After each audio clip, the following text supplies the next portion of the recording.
Nočná obloha je plná hviezd a každá z nich je niečím unikátna.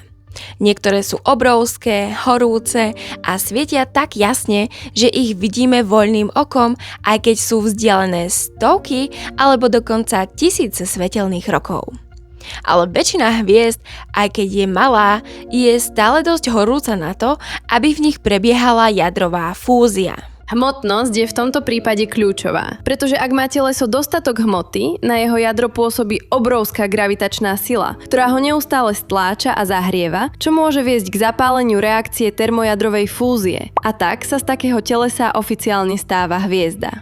Lenže v tomto prípade musí mať teleso naozaj veľa hmoty. Občas možno natrafíte na rôzne vtipné úvahy, ktoré ma vždy trochu pobavia v spojitosti s tým, či sa z Jupitera niekedy môže stať hviezda. A odpoveď je jednoduchá. Nie. Aj keď je Jupiter obrovský a obsahuje ľahké prvky ako sú vodík a hélium, z ktorých sa skladajú aj hviezdy, v skutočnosti nemá ani zďaleka dostatok hmoty potrebnej na to, aby v jeho jadre začala prebiehať fúzia a preto sa z neho nikdy hviezda nestane. Vo vesmíre tiež existujú objekty, ktoré nespadajú do žiadnej tejto škatuľky. Je to ako nejaká zlá hádanka. Je to hmotnejšie ako planéta, ale nie je to hviezda. Je to ľahšie ako hviezda, ale nie je to planéta. Čo je to?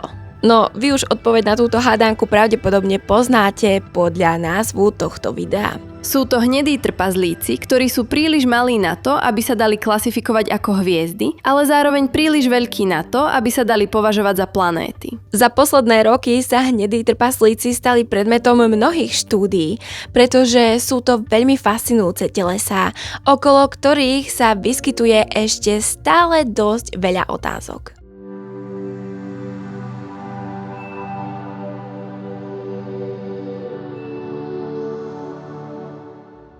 Napriek ich názvu nie sú hnedí trpaslíci naozaj hnedí. Tieto objekty, ktorých hmotnosť sa pohybuje od 13-násobku hmotnosti Jupitera až po polovicu hmotnosti Slnka, vyžarujú svetlo sami o sebe. Iba je veľmi slabé a väčšinou už spadá do infračerveného spektra. Sú také tmavé, že voľným okom sa medzi hviezdami nedajú spozorovať, ale tiež to samozrejme závisí od toho, ako ďaleko by bolo od nás takéto teleso. Ak by sme vymenili naše Slnko za hnedého trpaslíka, stále by žiarilo na oblohe rovnako ako náš Mesiac. Tie najväčšie a najmladšie trpazlíky sú stále celkom teplé a vyžarujú svetlo podobné červeným trpazlíkom. Takže mladé, hnedé trpazlíky sú červené. Ale ako hnedý trpazlík stárne, toto svetlo je čoraz slabšie, keďže majú vo svojej atmosfére molekuly, ako je napríklad metán, ktoré absorbujú špecifické farby svetla, vidíme farbu starých hnedých trpazlíkov ako tmavo-fialovú. Vyžarujú svetlo, ktoré je len akýsi pozostatok z procesu formovania a pomaly sa uvoľňuje desiatky miliónov rokov. Formovanie hnedého trpaslíka prebieha veľmi podobne ako u hviezd. Vznikajú tak, že sa stlačí oblak plynu a prachu a tento gravitačný kolaps uvoľní veľké množstvo energie. Ale pretože sú malé a majú malú hmotnosť, nemajú teda dostatočnú gravitáciu na to, aby ich jadro bolo stlačené tak pevne, aby sa v nich spustila presne taká istá fúzia ako v plnohodnotných hviezdach, kde sa premieňa vodík na hélium. Ale to neznamená, že v nich fúzia neprebieha vôbec.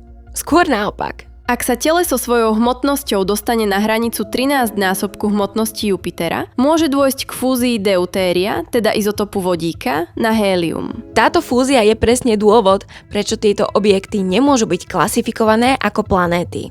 Zároveň, na rozdiel od plnohodnotných hviezd, žijú hnedí trpaslíci vďaka tomuto procesu dlhšie, pretože nikdy neprejdú na plnohodnotnú vodíkovú fúziu. Ale viete, ako to je. Vo vesmíre nič netrvá večne. A aj tomu najväčšiemu hnedému trpazlíku raz dôjde za niekoľko miliónov rokov všetko deutérium. Veľmi masívni hnedí trpazlíci, ktorých hmotnosť presahuje 65-násobok hmotnosti Jupitera, zase fúzujú lítium a z niektorých sa dokonca vyparuje železo, ktoré v niektorých prípadoch môže pršať. No tak či tak sa tu nespája klasický vodík a preto sa nepovažujú za skutočné hviezdy.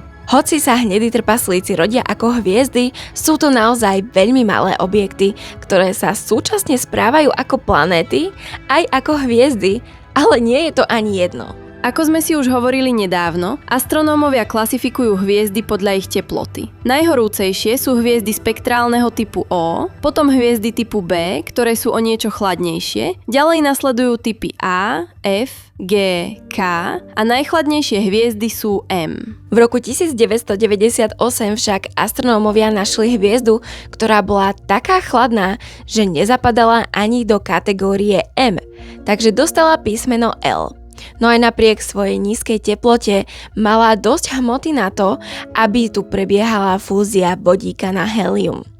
Problém je, že hnedí trpaslíci sa môžu veľmi podobať na hviezdy spektrálneho typu L.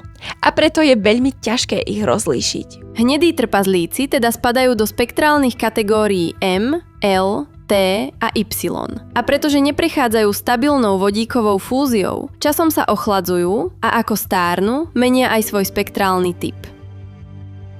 Jedna z vecí, ktorá nám pomáha odlíšiť hnedé trpazlíky od normálnych hviezd, je obsah lítia, ktoré sa u normálnych hviezd nachádza málo, čo sa dá dokázať lítiovým testom. Ale táto metóda je tak trochu pochybná.